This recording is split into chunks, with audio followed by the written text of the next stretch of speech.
Olá. Deus tem sido questionado toda vez que o evangelho é exposto. E o apóstolo Paulo, ele enfrentou isso durante o seu ministério.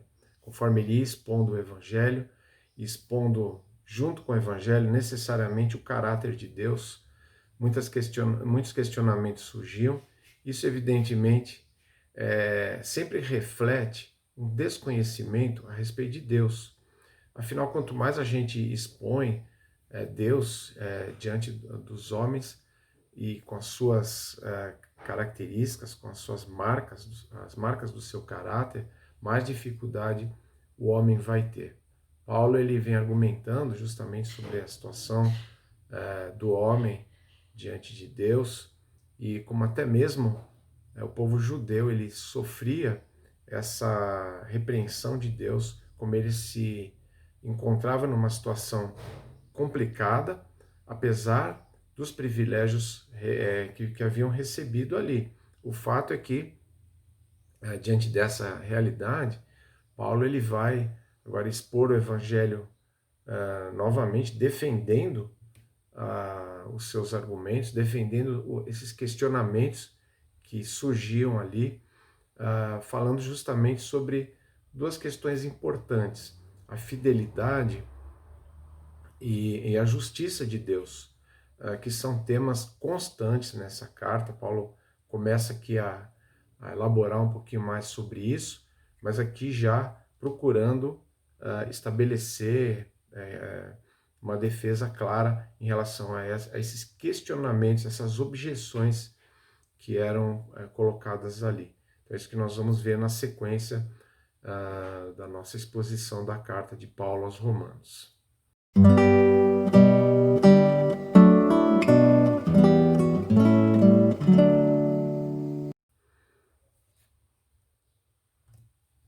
Então, continuando a leitura, nós estamos no capítulo 3 e nós vamos ler aqui dos versículos 1 a 9. Que vantagem há então em ser judeu, ou que utilidade há na circuncisão? Muita em todos os sentidos, principalmente porque aos judeus foram confiadas as palavras de Deus. Que importa se alguns deles foram infiéis? A sua infidelidade anulará a fidelidade de Deus? De maneira nenhuma. Seja Deus verdadeiro e todo homem mentiroso, como está escrito, de modo que são justas as tuas palavras e prevaleces quando julgas. Mas se a nossa injustiça ressalta de maneira ainda mais clara a justiça de Deus, que diremos? Que Deus é injusto por aplicar a sua ira? Estou usando argumento humano. Claro que não. Se fosse assim, como Deus iria julgar o mundo? Alguém pode alegar ainda: se a minha mentira ressalta a veracidade de Deus, aumentando assim a sua glória, por que sou condenado como pecador? Por que não dizer como alguns caluniosamente afirmam que dizemos: façamos o mal para que nos venha o bem? A condenação dos tais é merecida. Que concluiremos então? Estamos em posição de vantagem? Não. Já demonstramos que tanto judeus quanto gentios estão debaixo do pecado. Questionamentos inúteis e perigosos.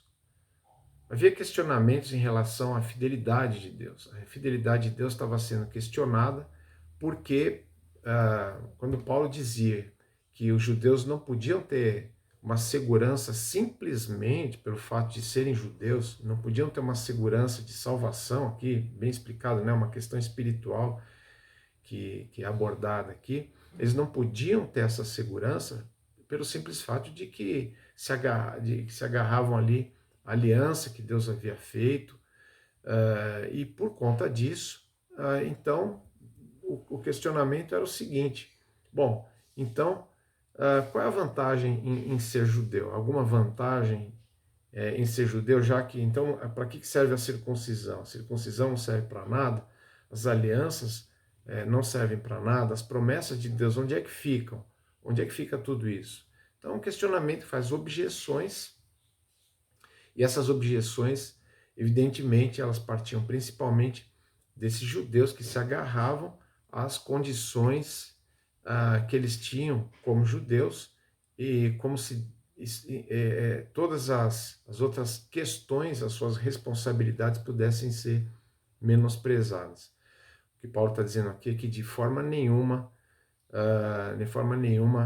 a fidelidade de Deus seria invalidada. Ela seria invalidada porque Deus punia os judeus pecadores. A fidelidade de Deus não é invalidada por conta disso. A fidelidade de Deus, ela permanece. A fidelidade de Deus, ela não é afetada pela infidelidade humana. Existem promessas de Deus, e promessas de Deus em muitos sentidos. E vamos falar aqui em relação ao povo judeu. Existem promessas de caráter nacional, relativos ali ao povo, ao território, a gente já falou sobre isso. Promessas essas que estão em vigor.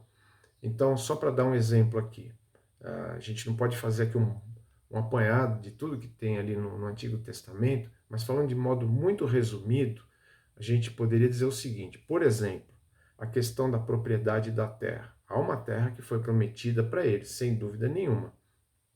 E essa terra foi concedida, foi dada por Deus, e Deus provou isso claramente. Ele levou o povo até lá, eles assumiram a posse da terra. Mas existem condicionantes em relação à posse da terra. Uma coisa é você ser proprietário, outra coisa é você estar de posse dessa terra. E no caso da posse, havia sim questões que condicionavam. A posse sempre esteve relacionada à obediência. Isso está amarrado ali na lei de Moisés. Então, a questão não é tão simples como muita gente pensa, como muita gente coloca. O que Paulo está dizendo aqui é que a fidelidade de Deus, ela não pode ser colocada assim em xeque, se nós dizemos que ele não vai ser bonzinho só pelo fato de que tem que abençoar determinado povo. Ele abençoa na medida, no modo como ele prometeu, ele continua abençoando, porém, aquilo que ele tem que realizar, aquilo que ele tem que punir, isso é a segunda parte, a gente vai falar aqui da justiça dele, ele irá fazê-lo. E uma coisa não interfere na outra, porque Deus, ele administra perfeitamente sem deixar de ser fiel. Se Deus deixasse de ser fiel, o mundo, o universo, tudo teria tudo seria um caos, né? Todos estaremos em péssima situação. O fato é que a palavra de Deus, ela é questionada quando a fidelidade dele é questionada. Uma coisa está junto com a outra, né? Paulo diz que os judeus, eles foram privilegiados sim, e eles tinham essa vantagem ali porque eles receberam as palavras de Deus. Eles foram depositários da revelação de Deus. Essa revelação, os outros povos não tiveram os mesmos privilégios que eles. Os profetas pregaram ali, pregaram para aquele povo, ensinaram aquele povo, transmitiram a vontade de Deus àquele povo. Eles tinham todo o entendimento, tinham toda a informação ali que eles precisavam e eram sim privilegiados por conta disso. Agora, se você vê a palavra como um todo e não apenas de forma fragmentada, vai ver que lá na palavra existem sim as questões condicionantes e existem as promessas que não são condicionais e que vão permanecer. O que não pode é questionar a palavra de Deus, porque questionar a palavra de Deus é questionar o caráter de Deus, é questionar a pessoa de Deus, e isso jamais vai trazer bom resultado para quem o faz. Isso não traz benefício nenhum. É preciso, caso não tenhamos uma compreensão apropriada da palavra de Deus, uma compreensão correta, é preciso buscar essa compreensão, buscar equilibrar. O que Paulo pregava, o evangelho que Paulo pregava, não era uma subversão da palavra, não era uma adulteração da palavra. era o cumprimento dessa palavra na pessoa de Jesus Cristo e no Evangelho. Bom, mas a questão da justiça também é colocada aqui, porque havia aqui uma outra questão que estava junto. Quando Paulo ele diz assim, bom, então, se Deus ele é beneficiado, vamos dizer assim, pela, pela, pela, pela forma como os homens são punidos, ou seja, ele é glorificado, a sua glória aumenta, a sua fama, né? O seu bom nome é aumentado em função do pecado do homem, então tem alguma coisa errada aí. Ele pergunta no versículo 5, mas se a nossa injustiça ressalta de maneira ainda mais clara a justiça de Deus, que diremos? Que Deus é injusto por aplicar a sua ira? É como se Deus estivesse jogando com os homens aqui, né? Segundo o pensamento de alguns. Então quer dizer que Deus, ele sabendo que o homem é incapaz de cumprir perfeitamente a sua lei, sabendo que o homem não tem condições de obedecer de forma perfeita, então o que Deus faz? Deus pune o homem e com isso a sua justiça fica ressaltada e ele, Deus, então é glorificado. Paulo diz, não pode ser assim. Deus, ele é glorificado por fazer aquilo que é certo, ele é glorificado por punir o mal. Se Deus não punisse o mal, aí sim a coisa ficaria muito complicada e não haveria a verdadeira justiça. Não se pode questionar Deus porque ele pune o mal. Deus vai punir o mal, ele pune o mal e ele o faz de maneira justa, de maneira correta. Não há imperfeição da parte de Deus nessa questão. No versículo 7, ele volta a dizer, alguém pode alegar ainda, se a minha mentira ressalta a veracidade de Deus, aumentando assim a sua glória, por que sou condenado como pecador? Agora veja como segue o argumento. Por que não dizer como alguns caluniosamente afirmam que dizemos, façamos o mal para que nos venha o bem? A condenação dos tais é merecida. Uma das acusações que havia contra o apóstolo Paulo, diante de tudo isso, é que, então, o que ele dizia? Bom, Deus, ele não leva em conta se você é religioso ou não. Ele vai salvar pecadores. Claro que Paulo aqui, ele está concordando em gênero, número e grau com as palavras de Jesus. Jesus disse que ele veio para os doentes, ele veio para aqueles que precisam, ele veio para os pecadores. Ele não veio salvar pessoas que não querem salvação, que não precisam. Ele veio para aquele que se reconhece como pecador, aquele que supostamente não precisa de salvação, não precisa de um salvador. O evangelho é para pecadores. Agora, o que Paulo vinha sendo atacado, foi atacado, é que então ele vendia um evangelho barato, uma salvação barata, uma salvação que não dependia do esforço humano. A salvação não depende do esforço humano mesmo. Se ela dependesse do esforço humano, ela nunca, jamais aconteceria. Mas o fato é que ela não depende do esforço humano. E o argumento de que então vamos pecar muito, vamos ser muito pecadores, para que então sejamos muito abençoados. Façamos o mal para que nos venha o bem. É isso que Paulo pregava, né? É isso que Paulo está pregando, diziam eles. E Paulo está dizendo, olha, a condenação desse pessoal é merecida.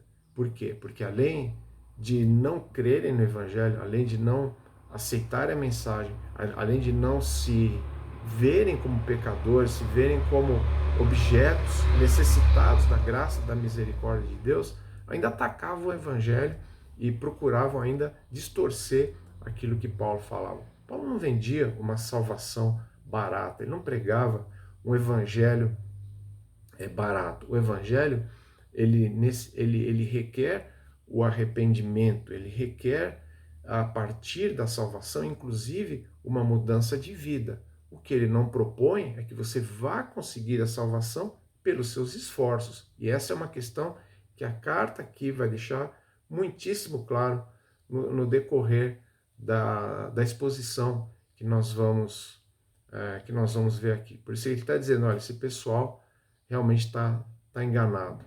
O questionamento da justiça de Deus, ele não é nenhuma novidade, né? Os homens sempre questionaram não só a fidelidade, mas também a justiça de Deus. A justiça de Deus, ela não é bem vista. Aliás, justiça, soberania, ira, todas essas palavras que mostram que Deus, ele não é apenas aquele Deus que no caso é um Deus imaginário que muitos têm em mente, né? Um Deus tipo um Papai Noel que dá balinha ali para as crianças, né? Um Deus que não tem uma posição em relação ao pecado e ainda que tivesse uma posição, não é capaz de cumprir, ele vai ficar com pena das pessoas, não vai exercer a sua injustiça. Questionar tudo isso não leva a nada. Deus, ele exerce a sua justiça, a justiça dele é perfeita, e o homem, o que ele faz na verdade, é medir Deus de acordo com a sua régua, de acordo com a sua medida, de acordo com aquilo que ele consegue, na sua limitação de pensamento, consegue alcançar. Ele baseia Deus naquilo que ele, homem limitado, naquilo que ele, dentro do seu campo de conhecimento, da sua estrutura de pensamento, ele consegue conceber. Mas Deus não pode ser avaliado assim. Aliás, Deus não pode ser avaliado de forma nenhuma. Deus não está aí para ser avaliado. Deus está aí para ser obedecido. Se essa não é a opinião das pessoas, então não adianta discutir, né? E o fato é que não adianta você apenas separar aquilo que você concorda sobre Deus e fazer Deus segundo a sua imagem, segundo aquilo que você concebe. Isso, assim como questionar a fidelidade de Deus, é inútil e é perigoso. A conclusão do versículo 9, que Paulo traz aqui, ele diz assim, que concluiremos então, estamos em posição de vantagem? Eu creio que aqui Paulo está falando dele como judeu, né? E ele diz não estamos. Já demonstramos que tanto judeus quanto gentios estão debaixo do pecado. Ou seja, não há distinção, não há um privilégio nessa questão. Não há quem esteja isento do pecado. E isso é o que Paulo vai deixar extremamente claro na próxima passagem, que nós vamos ver na semana que vem. Por isso, esse versículo 9 é um daqueles versículos que alguns teólogos chamam de dobradiça. Ele está no finalzinho dessa passagem, ele serve como conclusão, porque ele mesmo trata aqui uma forma de conclusão, né? Ele pergunta: que concluiremos, né? Então, de certa forma, sim, é uma conclusão da passagem que nós vimos hoje, mas ao mesmo tempo ele é uma introdução para a próxima passagem, porque ele vai explicar o que é isso de todos estarem debaixo do pecado, o que é esse domínio do pecado sobre o homem, até que ponto chega esse abismo tenebroso em que o homem incrédulo, o homem sem Deus, ele se encontra. Então isso certamente é muito importante a gente tá vendo. Você já deixou de ser um questionador? Já parou de questionar a fidelidade, a justiça de Deus, porque você creu no Evangelho e você realmente se rendeu a Deus de forma correta, por meio da fé em Jesus Cristo? Então é importante que você seja um defensor da veracidade da palavra de Deus, da fidelidade de Deus e da forma como Deus cumpre cabalmente as suas promessas. Deus não é homem para que minta, diz a palavra. Deus não joga com as pessoas, Deus não joga com os homens, ele não está aí, não tá aí jogando. Aliás, cabe aqui uma frase do Einstein, né? Que Deus não está jogando dados no universo. Não existe isso. Deus está trabalhando, Deus opera como Deus. Ele é Deus, ele está no seu lugar. Nós precisamos defender isso. Precisamos defender a sua justiça. Defender o fato de que ele é justo. Não podemos abrir mão disso. Inclusive, ao falarmos do evangelho para as pessoas, nós não podemos omitir isso. Não podemos vender um evangelho, esse sim, um evangelho fácil e barato. Um evangelho que não fala da justiça de Deus, que não aponta para a necessidade do evangelho, a necessidade de salvação. Dizer apenas Jesus te ama, Jesus é bom, Deus é amor, isso muitas vezes é até favorável para o ego das pessoas. As pessoas até gostam de ouvir, né? Ai, que bom que Deus me ama, né? Que ótimo, então tá tudo bem, né? Não, tem que haver um acerto aí, né? E o evangelho precisa ser honesto nesse sentido. Mas e se você ainda é um questionador, ou seja, você ainda não compreendeu, você resiste às verdades do evangelho de alguma maneira, a questão que eu coloco aqui é que você pondere, que você pense contra quem você está lutando. Você está lutando contra uma religião? Não, você está lutando contra Deus e contra a sua palavra. Isso não é uma coisa boa para você. E é importante deixar de ser um questionador, abandonar esses questionamentos, porque eles são, afinal de contas, inúteis e perigosos. Como eu disse, então, na semana que vem, a gente vai expandir isso que começa a ser dito aí no versículo 9, ou seja, que todos estão debaixo do pecado. E Paulo vai nos mostrar, né, ali a profundidade dessa chaga, dessa doença mortal, como ela tem se expressado na humanidade sem Deus. Então, até lá, uma boa semana e Deus te abençoe.